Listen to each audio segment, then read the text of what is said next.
Hi, and welcome to Faculty Spotlight. I am here with our very own Stephen Lance Geffro.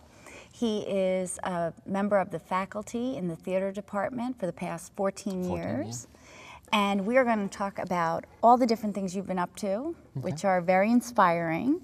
You know, I wanted to ask you because doing this right now, I said to you before we started, I'm okay with asking these questions, but I could never act. I could never do what you do. And I can't do this, but I think I can act. Yeah, sometimes. It's completely different.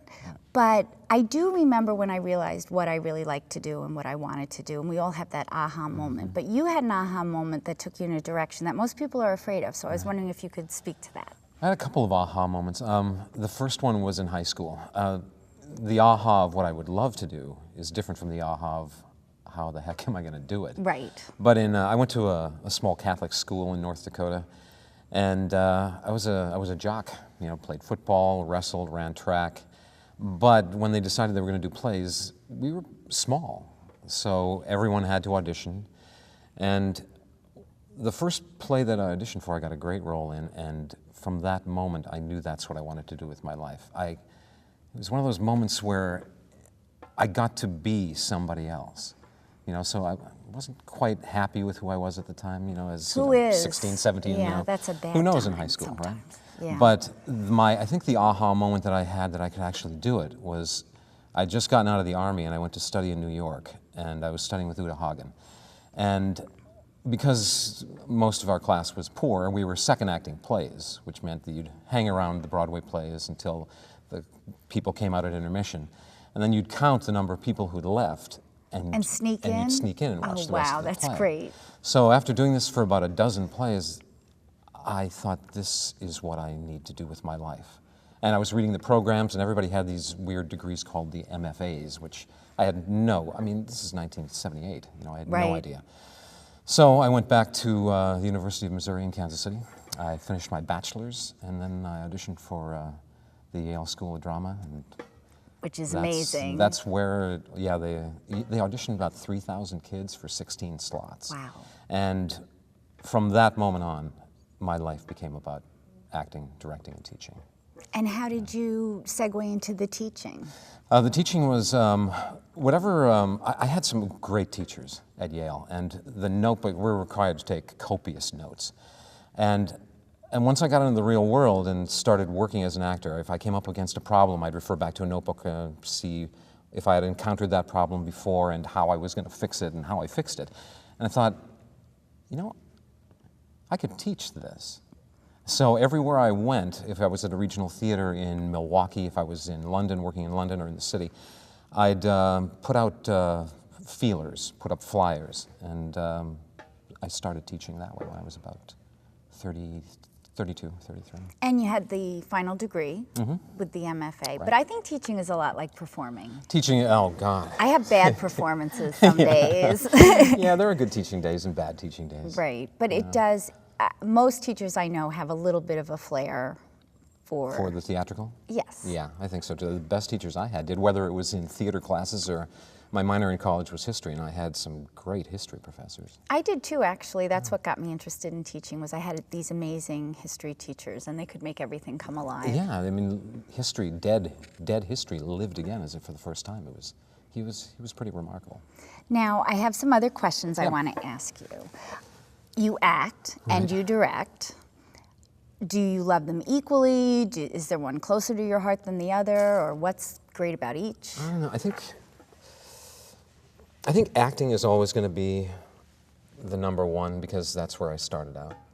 I'm not going to say it's easier. They both present challenges. But when you're directing, if you're directing a play that has 10 characters in it, you have to know the objectives, the character spine, the history, the actions of each one of those characters. You have to choreograph the play, block it in such a way. I mean, it's a lot of work. Explain what blocking is. We hear it all the time. We have to Blocking block is, the scene. What is it? You have your actors on stage, and it's telling the story of the play through moving the actors into what is, I mean, it looks natural when it's done right. It looks like the actors are just moving into the normal positions as they were. The director does that. He says, on this line, I need you to cross down left and pick up the teacup.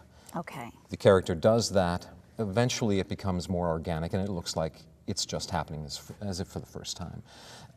When you do fights in a play, we just finished Extremities over at the other campus. That's a lot of work, the fighting That's a lot. scenes. The fighting scenes are a lot. This summer, last summer, we did Henry V, summer before last, Scottish play last summer, and broadsword fights that were about 5 to 10 minutes long. They take about 2 weeks to choreograph. Every move is carefully choreographed, and then you put the battle together to make sure that people aren't actually killing themselves Right. with the blades. Or hurting. But on a simpler, when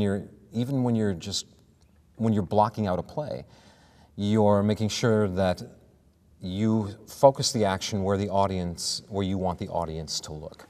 So it's really as simple as just choreographing to lead the audience into where they're supposed to be paying You attention. have to have the vision. Actually, Right. we have this great clip of you. This is last summer. And what Oh, production? were you- Scottish play. A Scottish play. Yeah. Okay. So I was hoping that you could speak to this. First, let's take a look at what you are doing here, because this is obviously rigorous work, these fight scenes. 20, 1, 2, 20, 3, 20, 4, 20, 5, 20, 6, 20, 17, 20, 20, 1, 20, 2, 20, 3, 20, 4, 20, 5, 20, 6, 20, 7. Over through the fog and filthy air!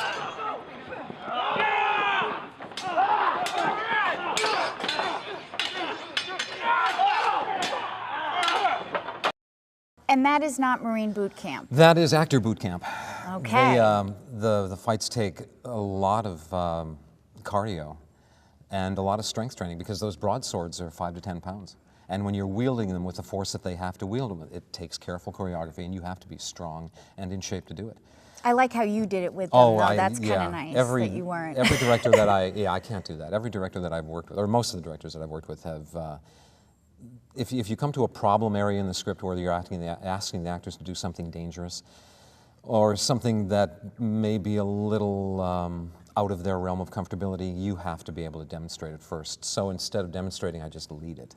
I think that's great. Nobody can cop out You're that not way. there with that big bullhorn. Right. and I'm your saying, if I'm beret 58 screaming. and I can do this, then at the age of 19 and 20, shame on you if you can't. Exactly. So I love that clip, and we have some other things I wanted to touch on, because we're on the faculty and our job is different every day, and I love teaching. Oh God, I love it. And I just wondered, I love how does getting up in the teaching morning to do it. inspire you?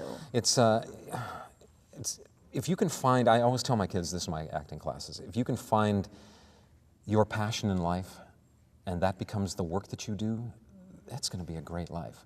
I mean, I live for those. You know the light bulb moments. Right. You know, the first couple of weeks of class, everybody is, what the heck did I get myself You're into? winning them over. Right, You're, and then suddenly that third week, the light bulbs start going off, and you can see that they're actually getting it, and that they're starting to invest their own true personalities into it, not this outward manifestation of what they think it should be, Right. but really their core.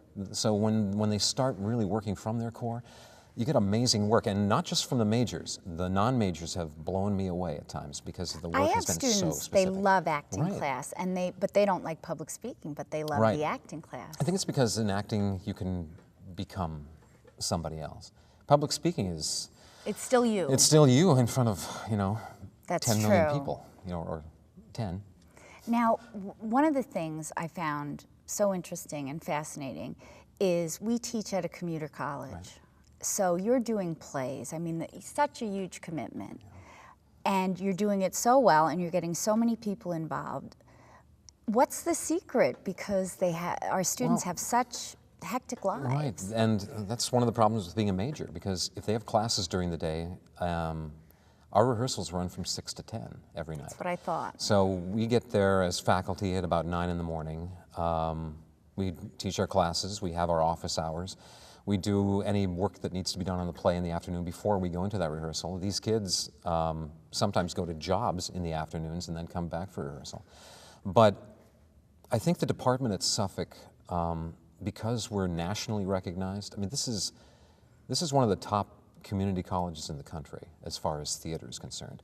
The awards that we've Amazing. won nationally and regionally, we use that as this bellwether, as this touchstone, and we challenge our students to live up to the reputation that we have, the reputation that other kids have brought to the college. So when you find, and you find this with your students as well, when you challenge them to live up to their potential, they'll go above and beyond. And you- that's why we love them, right. because they have such heart. Yeah, because you never know on any given day who's going to surprise you in that rehearsal. And those are the greatest moments. So I'm wondering if you have the best of both worlds, because I think you, you do. act too, I get right? to act. I get to direct professionally and collegiately. I get to teach, and there's no.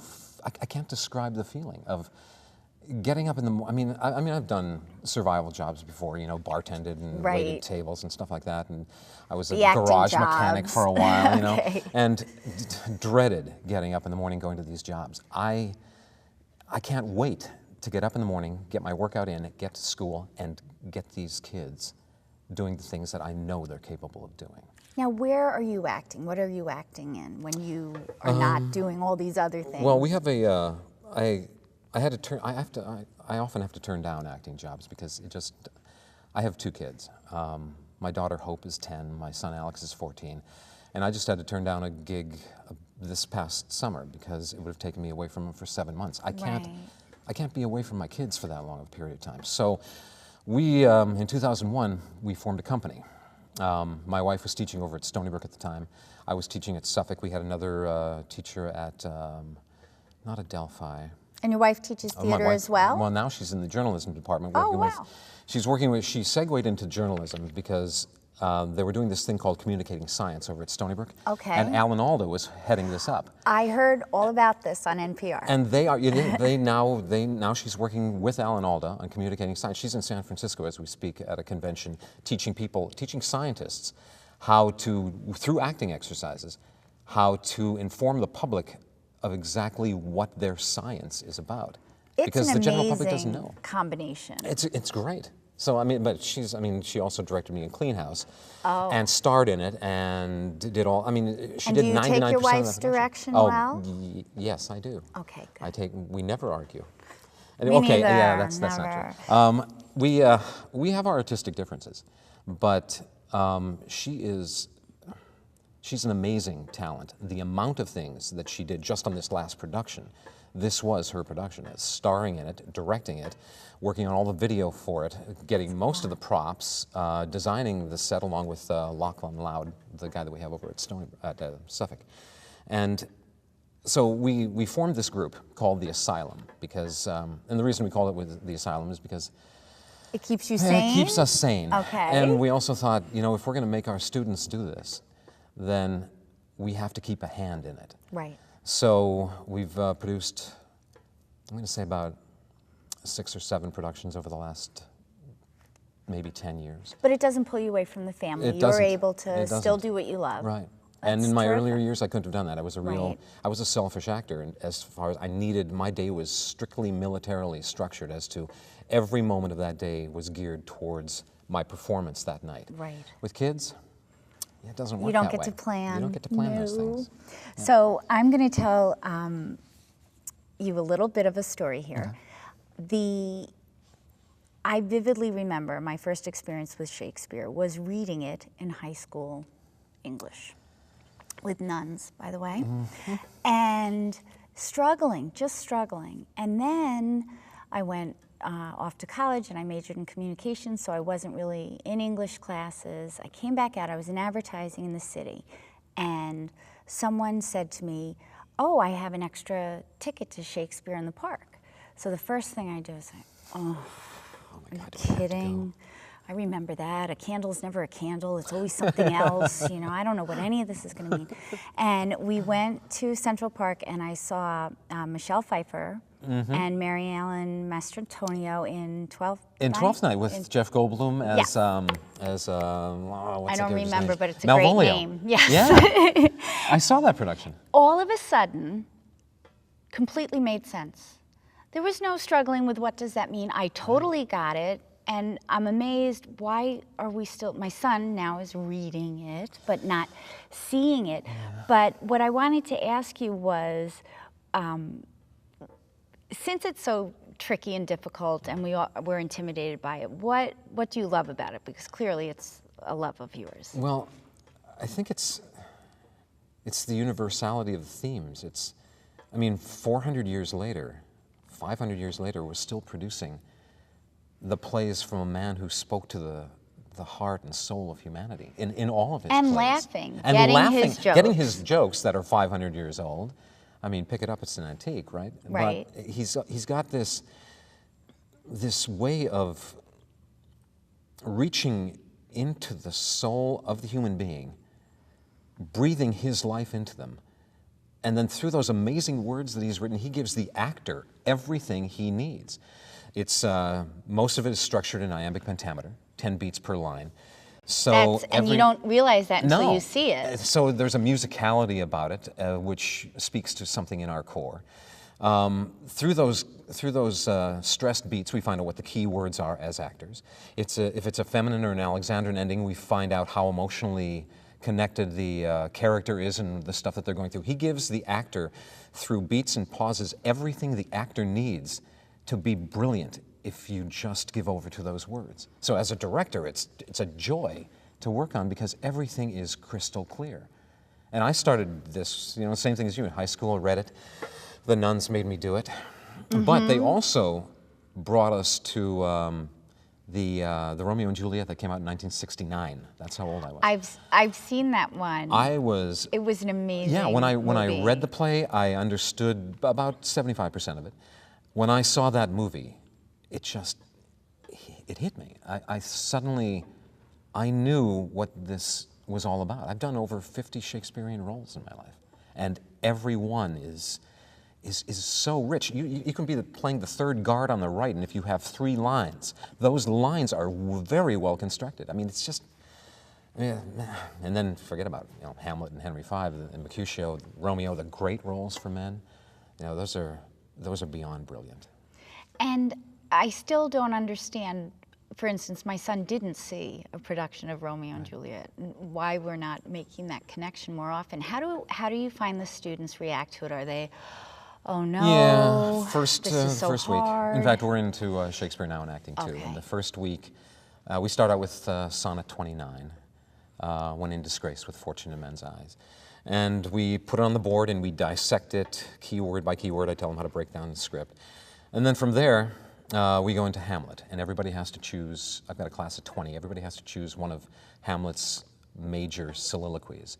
And then we break those down, and then they have to perform those. And the first week, there is so much bitching and moaning about these kids about we don't understand it. And I said, just listen to the explanation. So we do the rules of Shakespeare.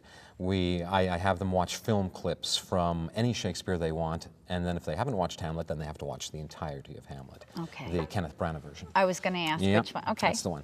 And then we do this experiment called Shakespeare in the Dark, where they're in all the lights are out, it's black, totally black in the room, and their monologues, their soliloquies have been memorized by this time.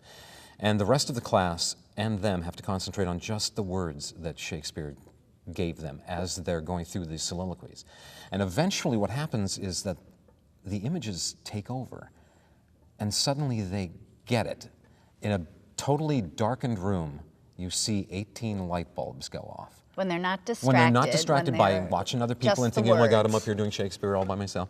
It's just the words. That's a great it's exercise. Produced such amazing work. And by the end, are they Oh God, then it's like, what scenes do we get to do? Okay. So next week we start on scenes. Some will be doing Hamlet, some will be doing scenes from the Scottish play, some will be doing comedies, tragedies, the mix.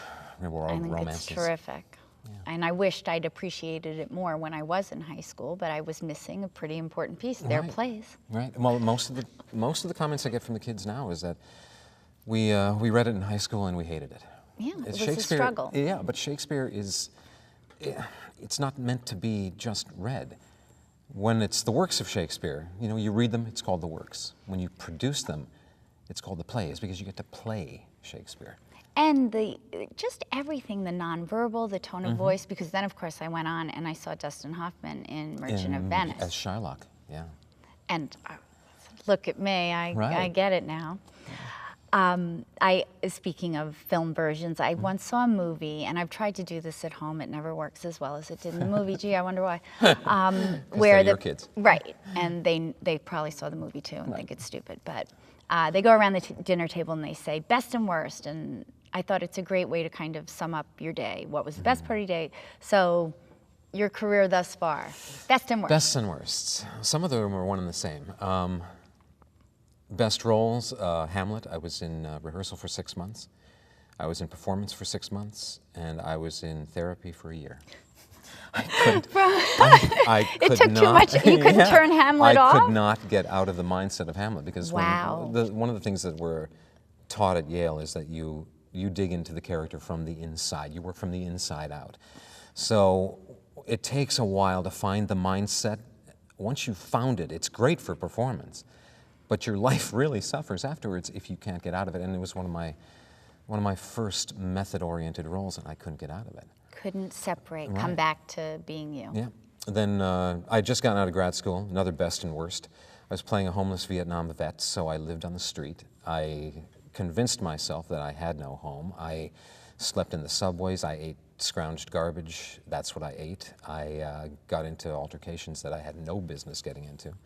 I smelled horrible. I mean, even to I myself, think I gave was you gross some to money. myself. I think I passed you and I gave you $1. You were No, that the was one. me. Yeah. You used to sleep on the subway because on trains going back and forth because you can. So best and worst. Best, it was great character research for this guy. Worst, I was a little psychotic, I think, for a little while. So you're a little more balanced now. I'm a lot more balanced now. Okay, Yeah, or just yeah. ask anybody who knows me. Yeah, I'm really balanced. My office mates don't think I'm too balanced, but Well, none of us really are. I don't- Right. We all have our quirks. One of the things I talk about with my students, and I'm sure you're telling them to put their phones away, and we are just inundated with media now. How many they don't believe when I say there was Channel 2, 4, because they have when thousands. I was growing up, we had 3 channels. We had ABC, CBS, and NBC. We didn't even get PBS. You didn't have 13? We didn't have 13. Oh, we had 13. No, this is North Dakota. Well, yeah, you were out there. Yeah, I But was here in the we had boonies. 13 and 11. You were rich in channels. Just crazy. But what do you, I mean, here we are with all these options now for entertainment, like reality TV and things like that. What do you see as the future of theater in an internet age? I'm worried about it in some respects for the smaller communities, the communities that they're trying to support their regional theaters like Milwaukee Rep and the Guthrie and I guess it's called Kansas City Rep now. But their audiences are down a little bit, but every year we're setting records on Broadway. Right. Ever since the advent of television, the death of theater has been predicted, and it hasn't happened. But I do worry about the smaller companies that are struggling. They don't get the big grants from the NEA. You know, they have to do their own fundraising. I think the beauty of it, though, is that we still have collegiate theater. And we just finished a play over at Ammerman about rape, a play called Extremities. I heard it was And very intense. It was very intense and very well done by our students. And the way that it changed, I mean, we talk about the internet and television. Audiences cannot get that same experience. You're absolutely right. Unless they're sitting in the second row of that theater watching a live performance of actors actually living in the moment.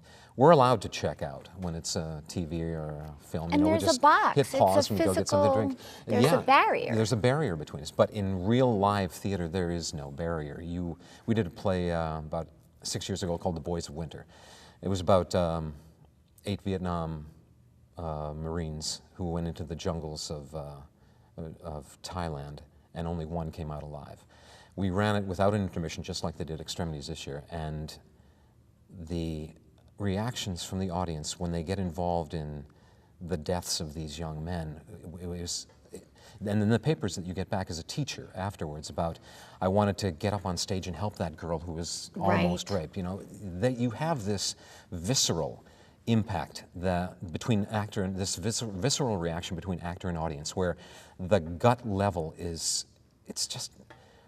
so palpable when you step into a room, when you're doing something that intense, that you draw the audience in right away, and they can't get that in film and television. They're included as part of the process in theater. The audience is the last thing that you add, the last element that you add into it. After you've done all the memorization of lines, all the blocking, all the combat, all the costuming, set, everything. Finally, you do this for a live audience, and their reaction they can't escape at least until intermission, if there is one. And I think that whole idea that you didn't have an intermission in the more intense, because that is such a strange feeling when you go out into a lobby. And it's this way for both of those plays. They went out into the lobby and they had to deal with what they just saw. Whereas at an intermission, you can talk to your friends, you can bring yourself down a little bit and then go back in. In these plays, there's no calming yourself down until the end of the play. so you're going to fight the good fight, I'm gonna try. and we're going to keep theater Yeah, alive and well. Absolutely. I hope I'm training myself and the rest of the faculty over there. I hope we're training the next generation of theater I practitioners. think you in this are, country. and have been for a long time. So thank you so much. You're welcome, Ginny.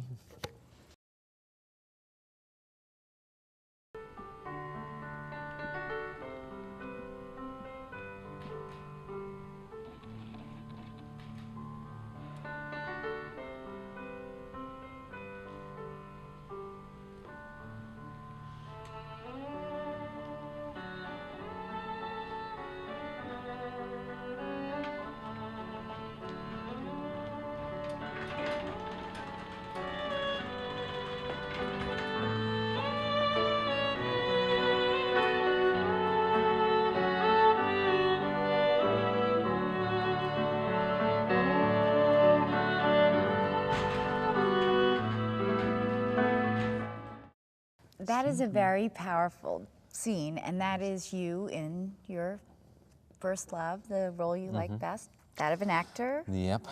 Yeah. So can you explain it, because there's a lot of contradictions and Yeah, interesting. it was called the Clean House. It's a play by Sarah Rule. So the play's about this surgeon and his wife. I fall in love with my terminally ill mastectomy patient, and I leave my wife for her. The clip that we just saw is about the operation that I perform on her, which is kind of existential in that she's awake during it. She swabs my forehead because I'm sweating. And then I throw away the diseased tissue, I uncover her, we waltz around the room that was once the operating theater is now the living room of myself and my wife. Quick change. And then it's about, the play is about finding the soulmate, finding your, as we say in the play, your beshert, which is, yeah. But that's what it's about for my character. As an actor, I make the plays that I do, it's always about me, because I think that's how you maintain a constant through line throughout the play. In reality, the play is about the journey of my wife and the Brazilian comic, Machilde, who comes to clean our house. So it's a comedy. It's a comedy. That's fascinating. Yeah. I think I'm going to have to see that. Good.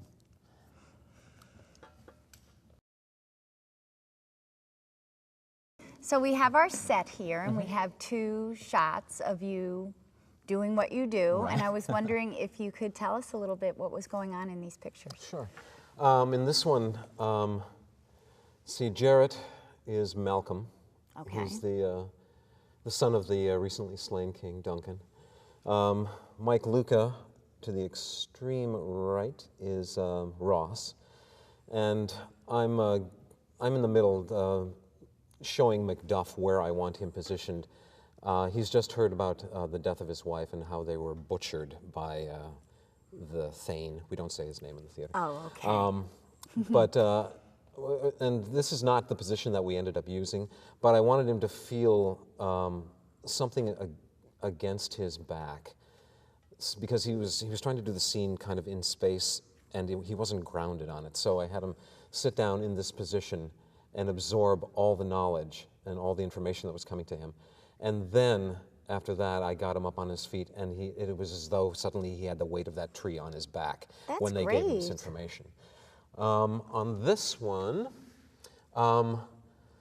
Malcolm is, this is a scene, a little, I think, earlier in the play, where he and his brother have decided that they're going to leave. Been butchered, the blame has been put on them, and in using the knife to explain it, Jarrett, of course, thank God, hasn't lost a parent, and he wasn't connecting with. It was hard for him to. He wasn't connecting with the emotional, the moment that he needed to. So as I was playing with this knife, I told him to put all his focus on this knife as I was talking to him. And then I was talking to him exactly through moment by moment what happened when his father was butchered, because it wasn't just one single thrust. And we went back on it a few times so that he would visualize. And I said, you know, I'm afraid you're going to have to kill off your own dad here, because that's who means the most to you. You can go home tonight and give him a big hug and tell him Right, that but he in helped your you in your mind acting. But right in your mind now- right now, you've got to see this blade going into him, and again, and again, and again, and again. And we did that for about 5 minutes, and I said, now, let's start the scene. And he then got that emotional connection to it. And which must be thrilling for you. But it's also, I mean, you're taking them through painful moments. Right, It's but a thrilling little when scary. they get it, but it's also, it's scary and it's painful, because you see the pain that you're causing to get the product that you want, but you also have to look at what it's giving that actor for his future. So if he gets this moment, it's going to be easier for him on the next play that he does. If he has a moment like that he has to connect to, he can take himself through that exercise And you do it teach himself. him how to come away from it too. Right, So, right. which, So when the scene's over, we sit down, we talk, and based on whether or not they think they need it, we hug it out. Some of them just want to do the multi-layered handshake. yes, or Yeah, yeah. yeah. Okay, yeah, I know what you mean. But some of them appreciate just being held for a second, Right. to let them know that your dad is he's still with you. And Right. if this were my son, I'd do the same thing for my son if he were in this position. Ooh, you know. that gave me chills. Oh, cool.